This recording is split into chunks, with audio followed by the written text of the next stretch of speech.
constituye el peronismo, básicamente esa gente que recién aparecía en la plaza tenía la claridad necesaria como para decir que el peronismo es pueblo, básicamente es el pueblo en general, digamos, es la pobreza, es el estudiante, es el universitario.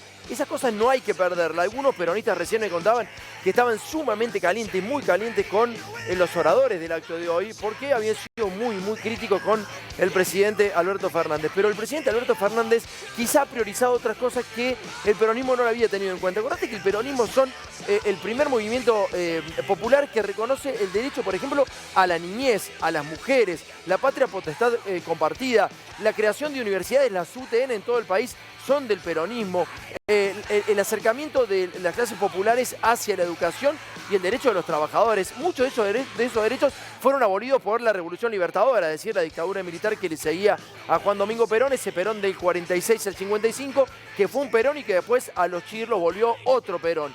Más o menos lo mismo se notó con Cristina Fernández de Kirchner este fin de semana. Vamos a repasar el último discurso de Alberto Fernández en idea, pero también el de la ex presidenta y actual vicepresidenta de la Nación, Cristina Fernández de Kirchner. Pero larga la portada, Germán. Empezamos por esto. ¿Hay peronismo sin Perón? Esta es la pregunta. Dale, vamos.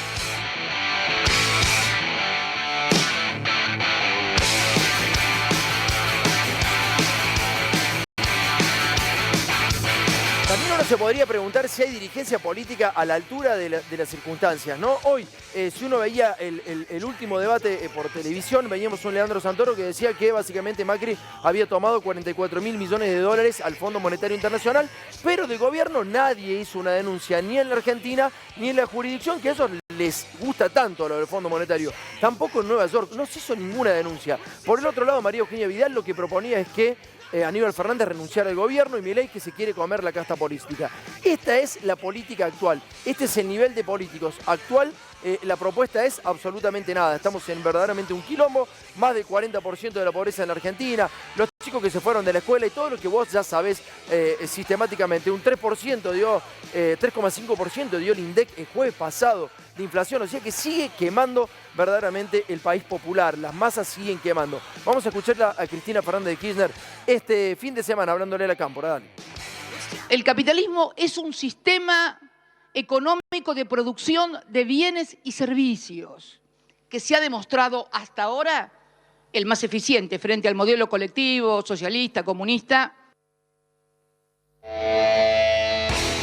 Bueno, eso habla mucho de hacia dónde va el gobierno y hacia dónde fue Cristina, y esto explica mucho por qué Cristina Fernández lo eligió Alberto Fernández. Esto es un mensaje al sistema, che, no nos vamos a pelear, tranquilo, no somos comunistas, no somos Venezuela, no somos Cuba, tranquilo, el capitalismo es la referencia, esto es lo que dijo Cristina Fernández de Kirchner el fin de semana. Un mensaje que se emparenta mucho a todo lo que ha venido haciendo Alberto Fernández hasta ahora, con lo cual no hay tantas discordancias en la política aplicada hasta ahora entre Cristina y Alberto Fernández. La segunda parte que seleccionábamos para vos, dale, lo escuchamos.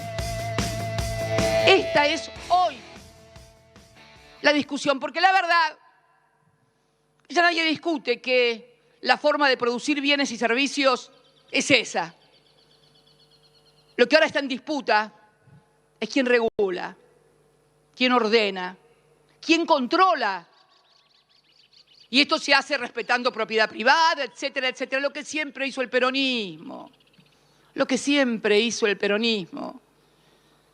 Respetando la propiedad privada, De nuevo, otro mensaje justamente al poder real en la República Argentina. Un poder real que parecía que estaba muy caliente. Recién Ernesto Adía me contaba lo que fue el coloquio de idea, donde estaban todos los empresarios. Un empresariado que está caliente con el Frente de Todos, evidentemente.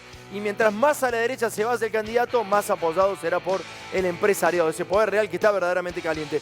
En ese lugar fue a hablar el presidente Alberto Fernández y también trataba de bajar línea, de decir, che muchachos, nos quema la deuda, nos queda la deuda externa, la deuda social, no se acuerda absolutamente nadie. No vas a decir en idea que hay deuda social o que hay tanta pobreza en Argentina porque les importa nada. Hoy al empresariado nacional no les importa absolutamente nada, eso por lo menos. Sí les importa la deuda con el Fondo Monetario Internacional, y de esto justamente habló el presidente en el coloquio de los empresarios. El problema de la deuda externa a Argentina y el problema de la deuda con el Fondo Monetario Internacional no es un problema del gobierno de Alberto Fernández, es un problema de la Argentina. El gobierno de Alberto Fernández tendría resuelto el problema, porque con el tiempo de espera que logramos para empezar a pagar, nosotros en nuestra gestión no tendríamos que pagar nada. Claro, te lo está diciendo el propio presidente. Y ojo que también es una definición, ¿eh? Alberto Fernández lo que está diciendo, nuestra gestión llega hasta dentro de 2 años. El presidente es demasiado sincero cuando habla. Lo que pasa es que da miedo, ¿no? Del otro lado da miedo. Así, che, hay un presidente que está en retirada, te está diciendo que se va. Hoy no habló, en el primer tuit de la jornada, no hablaba del peronismo. No convocaba las marchas, no decía absolutamente nada. Terminaba hablando de un problema social y cultural en España, pero nada del peronismo. Nada del 17 de octubre. Es un presidente que hoy se nota que está en retirada. Lo está diciendo el propio presidente, ¿eh? Yo estoy 2 años más, me voy, la deuda no es problema mío. Salió Massa también hoy a decir que el problema de la deuda era de todos. Y en realidad, fíjate que los que tomaron la deuda con el Fondo Monetario Internacional dicen, no, el problema es de ustedes. Es grave el problema de Argentina, en serio es grave. Es grave porque cada vez más hay gente de afuera manejando los hilos de nuestra economía. Y eso nos tiene en problemas. Mirá lo que decía Juan Domingo Perón respecto a la deuda externa. Primero un análisis de la deuda externa que hacía Perón y después te va a contar el propio Perón cómo la solucionó en cuestión de meses. Dale.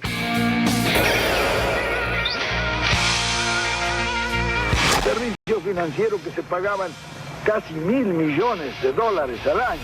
En un país de una producción como el nuestro, $1.000 millones representa un negocio ruinoso si uno lo tiene que mandar al exterior en servicios financieros. ¿Para pagar qué?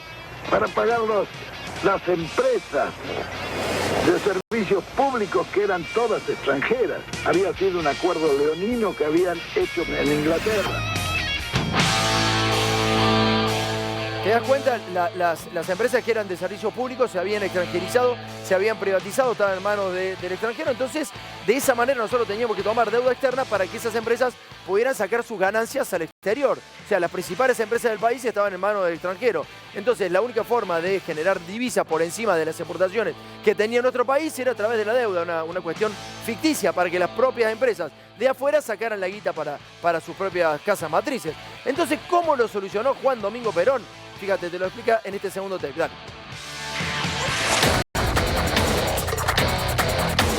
Se nacionalizó la exportación, los ferrocarriles, los tranvías y la Corporación de Transporte de la Ciudad de Buenos Aires, el gas, todos los servicios públicos, teléfonos. Todas esas medidas permitieron que nosotros bajáramos los servicios financieros al 10% de entrada. ¿Te das cuenta cuál era la política peronista, digamos? Básicamente, estatizar las empresas de servicio público que habían sido privatizadas y de esa manera se reducía al 10% el servicio financiero de la deuda externa. Claro, después vinieron las dictaduras y volvieron a privatizarlo. Pero no fueron las únicas las dictaduras. También hubo en democracia gobiernos que se decían que eran peronistas, como el de Carlos Menem, que terminó reventando absolutamente todo. Y bueno, se creó un momento ficticio en la República Argentina. Ahora, ¿cómo se vuelve cada vez más a esa relación de dependencia con el extranjero? Es sistemático en Argentina. Viene un gobierno que intenta gobernar para el pueblo, ese gobierno que es para el pueblo o era derrocado por las dictaduras o le ganaba democráticamente quizá otro gobierno y volvíamos sistemáticamente y cíclicamente a lo mismo siempre. ¿Cómo se vuelve de esa manera?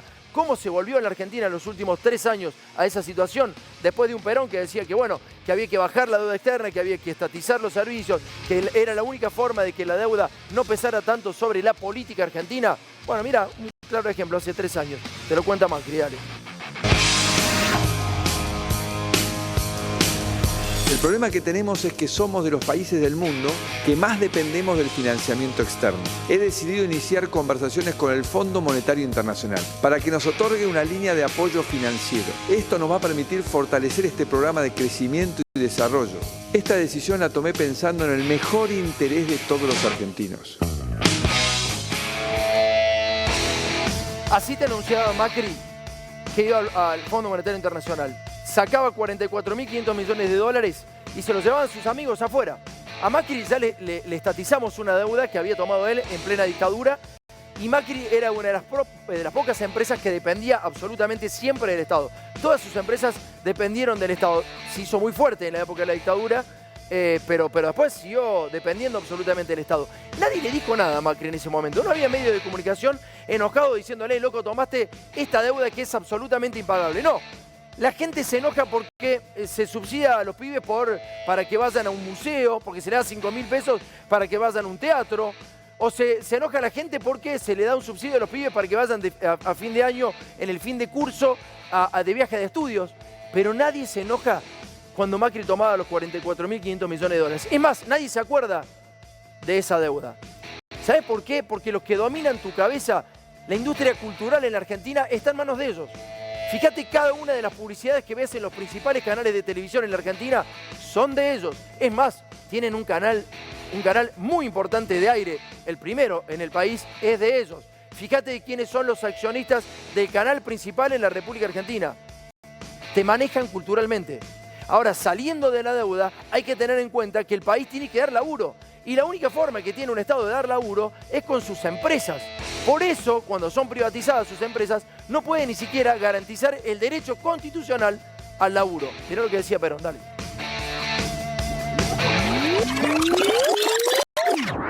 En nuestro tiempo, gobernar es crear trabajo, porque es inconcebible que en aquel entonces, en el año 46, existieran 800.000 desocupados.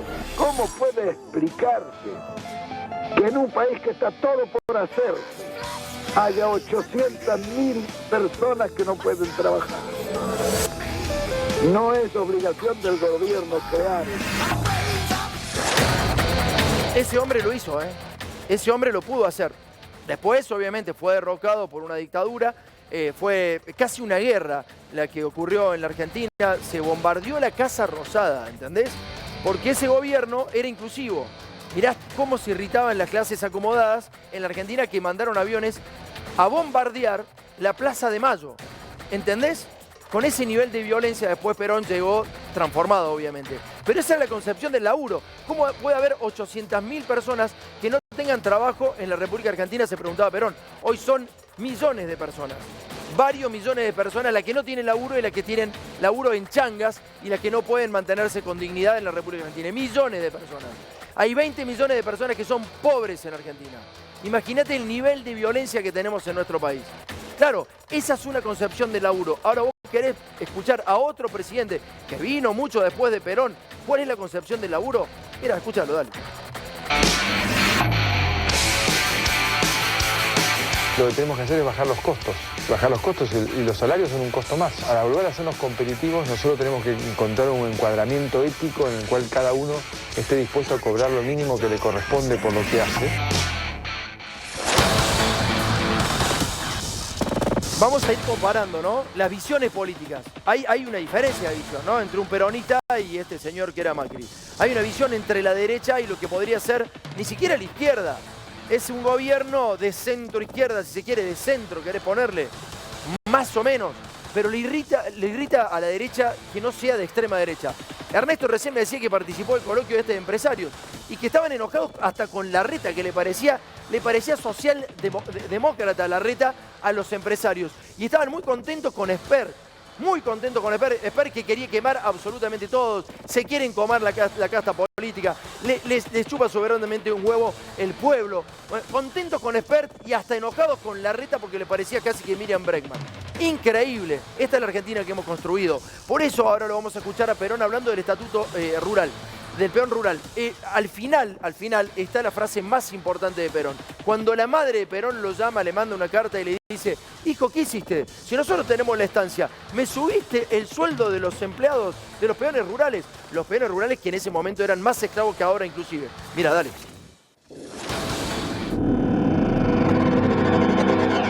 Los peones, había regiones donde ganaban 12 pesos por mes, que no le alcanzaba ni para los cigarrillos. El estatuto del peón, que fue una de las primeras conquistas nuestras, obligó a pagar sueldos de dignidad por lo menos. La primera carta que recibí fue de mi madre, que en la estancia tuvo que pagar los peones a los sueldos establecidos por nosotros. Y me escribió una carta diciendo, no parece que te has vuelto loco, que vamos a poder pagar esos sueldos. Y yo le dije, vieja, o pagá o cerrá la estancia. Vos te das cuenta, o sea, los peones rurales en ese momento no se podían comprar ni un atado de cigarrillos. Ni un atado de cigarrillos. Mirá qué injusta que era la sociedad, ¿no? La madre de Perón, que tenía una estancia, le dice, ¿vos te has vuelto loco? ¿Que se volvió loco el hijo porque le quería dar, aunque sea un atado de cigarrillos al mes? ¿Que se volvió loco el hijo porque le quería dar de comer a los peones rurales? ¿Por eso se había vuelto loco el hijo? Hay una concepción muy diferente entre los partidos políticos en Argentina. Es importante diferenciarlo. Es importante que haya y que se puedan establecer diferencias entre un partido y otro, una visión y otra. Esto lo debería entender el propio presidente de la Nación, ¿no? Si es que cree que es peronista, si es que Alberto Fernández cree que es peronista, debería saber que el nivel de pobreza que tenemos en Argentina, el nivel de desempleo y el nivel de vida que tenemos en Argentina no es prácticamente de un gobierno peronista, sino más bien de un gobierno que no es peronista y está en las antípodas. Recién veías entonces a un Perón hablando de un trabajador rural y ahora vas a escuchar a Elisa Carrió hablando de las empleadas domésticas. Dale, escucha. Yo tuve un mes y 10 días con una señora, una chica, fuera empleada doméstica, pero me tuve que pagar una fortuna por un mes y 10 días, porque la verdad es que no se puede afrontar ese tipo de pago. Hay como una gran diferencia, ¿no? Podríamos decir que Elisa Carrió sería la madre de Perón, diciendo, che, ¿cómo le va a dar de comer a la gente? Esta señora que decía que tuvo que echar a su empleada doméstica, que por otra parte es un lujo, digo. Oye, tener una trabajadora de casas de familia en tu casa, es verdaderamente siempre lo fue un lujo. Tenés una persona laburando en tu casa, ¿me entendés? Que tiene que limpiarte toda la porquería tuya, por otro lado. ¿Sabes lo que es ese laburo? ¿En serio vos creés que ese laburo es... A ver, ¿vos creés que ese laburo es menos que el laburo que hace Elisa Carrió? ¿Vos la viste a Elisa Carrió laburando en el Congreso? Recuerdo que en 3 años Elisa Carrió fue el 20% de las sesiones. Al 20% de las sesiones. Hoy la señora está jubilada, que es básicamente lo mismo. ¿Te acuerdas cuando se dormía en la Cámara? Que no les importaba absolutamente nada. En la época de Macri hubo un año en donde hubo 3 sesiones en la Cámara de Diputados. 3 en el año. Y ellos seguían cobrando. Hoy Carrió cobra 417.000 pesos por mes, que se lo pagás vos. Eso es una fortuna, Elisa. Eso es verdaderamente una fortuna, pero son 2 visiones diferentes. Es la misma visión que tenemos los ciudadanos. Mira, mostrame por favor la próxima placa, Germán. El subsidio a los chicos, que tiene que ver con los alumnos de la provincia de Buenos Aires. Acá te lo muestro. Esto es lo que ha anunciado Axel Kicillof, que son viajes de estudiantes en la provincia de Buenos Aires. 30.000 pesos por viaje. Son 200.000 beneficiarios. El costo fiscal es 6.000 millones de pesos. ¿Sí? Esto para que los chicos de último año puedan hacer el viaje de estudio. Inclusive incentiva a los chicos para que se queden en la escuela. Hemos perdido 1.800.000, hay que hacer lo que sea para que se queden en la escuela. Pero también de alguna manera va el turismo. Pero dale, mostrame la próxima placa. Esto los irrita mucho. A la derecha los irrita mucho. Esto es el subsidio a la clase media alta. Este es el ingreso a las personas que cobran 175.000 pesos, que tiene que ver con el impuesto a las ganancias. Está bien esto, está perfecto, es correcto. El costo fiscal son 50.000 millones de pesos. 50.000 millones de pesos. Y acá viene quizá lo más importante, de lo que la derecha no dice absolutamente nada y nunca critica. Porque vos fíjate que ahí tenías 8 millones de trabajadores. Tenías 200.000 chicos a los cuales van a poder viajar en el viaje de estudio. Mira, acá tenés solamente 990 beneficiarios. Y esto es el costo fiscal de que los jueces no paguen ganancias. 73.000 millones de pesos. Es 12 veces más que los viajes de estudiantes. Mirá, 73.000 millones de pesos nos cuesta a los argentinos que los jueces que cobran entre, escuchá, que cobran entre 500.000 y 1 millón de pesos mensuales, no paguen impuestos a las ganancias. ¿Vos te das cuenta? Si vos te pasás de los 280.000 pesos mensuales, ya de monotributista pasás a dar el 50% de tu sueldo en impuestos. Estos tipos cobran un palo por mes, y no pagan ganancias. Y nos cuesta 73.000 millones de pesos. O sea, casi 1.000 personas, si esas 1.000 personas pagaran el impuesto a las ganancias, 1.000 personas, 1000 personas, tenemos el impuesto a las ganancias de 6 millones de personas, más los viajes de estudio de los pibes y te sobran 20.000 millones de pesos. Vos te das cuenta, ¿no? ¿Vos te das cuenta? Te están recontracagando, man. Te están recontracagando. Pero no te están cagando los jueces. Te está cagando la política y también los periodistas. ¿Viste que el Papa tuiteó ahora y te decía, ojo con los medios de comunicación? Les rogaba a los medios que dejaran de vender la posverdad, la mentira, la fake. ¿Viste que le rogaba al Papa? Le faltó solamente al Papa decir quiénes son. Es importante que lo diga el Papa. Porque si no, pareciera que nosotros también podemos estar siendo parte de esa fake news a las cuales denuncia el Papa. Le falta ese pasito al Papa y decir, son estos garcas. ¿Sabés por qué? Porque te hacen pelear con los chicos que se llevan 6.000 millones de pesos para que se queden en las aulas en tiempos y plazos en los que los ricos no van de viaje. Van en marzo, van en abril y van en junio de viaje de egresado. Van cuando los chicos de clase alta ya no van de viaje de egresado. Y van cuando ni siquiera los jubilados van a Mar del Plata. Ahora, ¿los queremos cagar tanto a los pibes?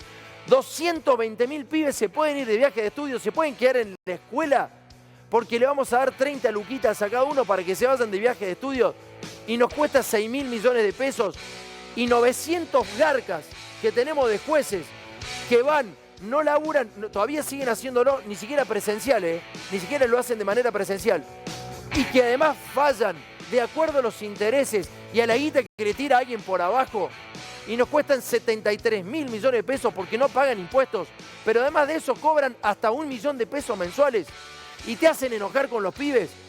Cada vez que vos veas un periodista que diga que es muy cara la medida para los 220.000 pibes, cortá el televisor, ni siquiera cambies. Si no querés ver otro medio, cortalo el televisor. Eso te hace daño, te hace mal. Porque ese hijo de puta que te dice que los pibes se están llevando tu plata, no te está diciendo los verdaderos que se llevan tu plata. No te está diciendo quiénes se la llevaron, la del Fondo Monetario Internacional. Vos sabías que hay periodistas, la mayoría de los periodistas, y esto lo dice hoy Emilia Delfino, una periodista lo denunciaba por Twitter. Dueños de medios de comunicación, de 3 dueños de medios de comunicación, los 3 tienen empresas offshore en el extranjero. Se la fugaron, se llevaron tu guita y te hacen enojar con los pibes de los viajes de egresados. Somos increíbles los argentinos. Pero ¿sabés qué? Al Papa le faltó decir quiénes son. Es importante decir quiénes son, Francisco. Si no, se queda a medio camino, se queda a media agua. No me lo está diciendo. Diga quiénes son los que te venden las falsas realidades para envenenarte tu cabeza, para hacerte enojar con el pueblo a vos, con el hijo de tu vecino, que no tiene un mango, que no puede ir de viaje de egresado, pero que se puede ir de egresado porque alguien le baja una guitita. Pero nadie se enoja con los jueces, Hace 2 años que se están rascando las bolas, hace 2 años que salen por Zoom porque tienen miedo a contagiarse. Esos que tienen miedo a contagiarse dicen que los pibes pueden ir a la escuela y que los docentes también. Ellos no. Los docentes sí, porque valen, ¿sabe cuánto vale un docente? 60 lucas por mes. Gente barata. Una maestra inicial, te lo mostrábamos acá, 38 lucas por mes.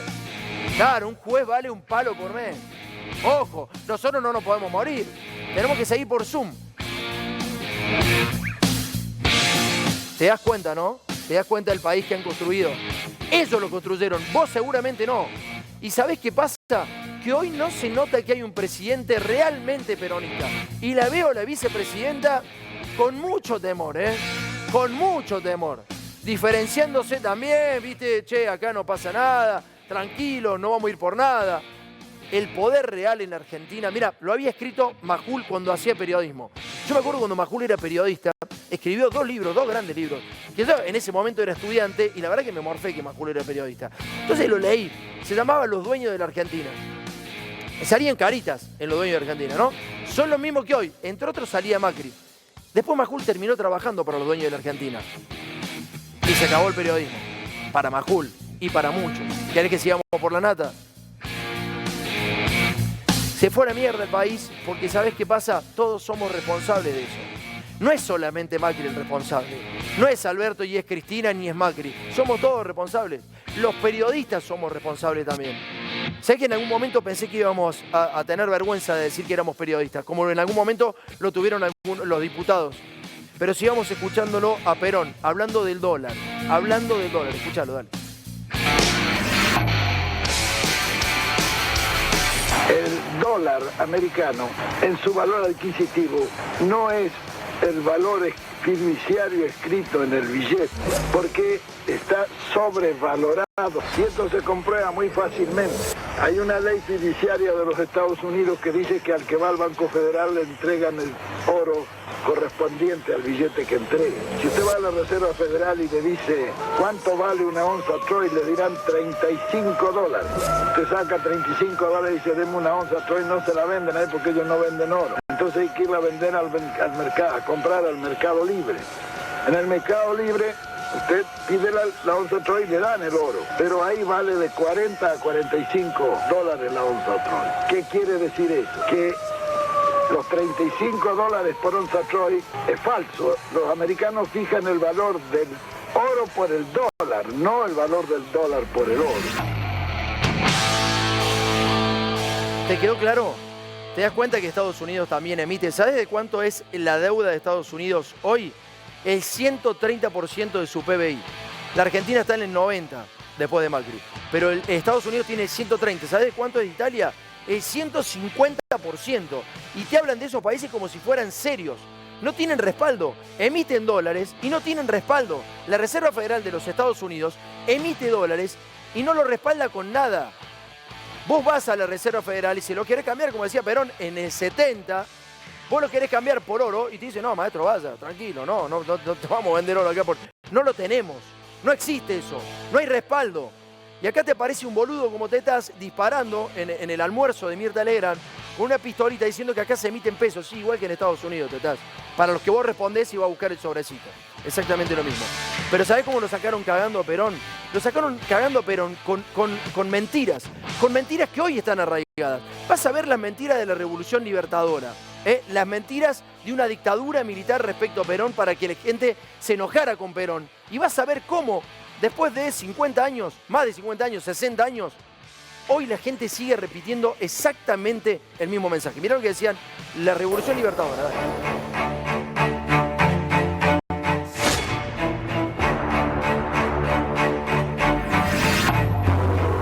Estos hombres y mujeres procedían de buena fe.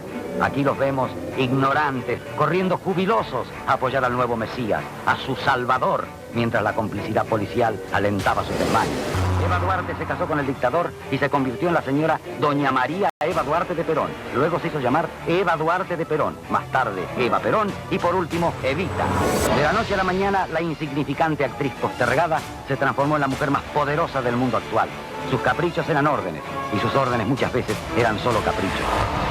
El viaje a Europa de esta humilde mujer fue un agresivo exponente de fasto y despilfarro. Verdaderas danzas de millones se invirtieron en construcciones de relativa utilidad, como esta República de los Niños. Como en las más acreditadas épocas de la decadencia romana, se practicó con largueza la vieja fórmula de panem et circenses, es decir, llenar el estómago. La misma crítica de hoy. Y entonces lo llevan al DIPI, a los medios de comunicación. Y el DIPI es el que baja el mensaje del odio. A tal punto quedó arraigado ese mensaje de la Revolución Libertadora que siguió siempre de la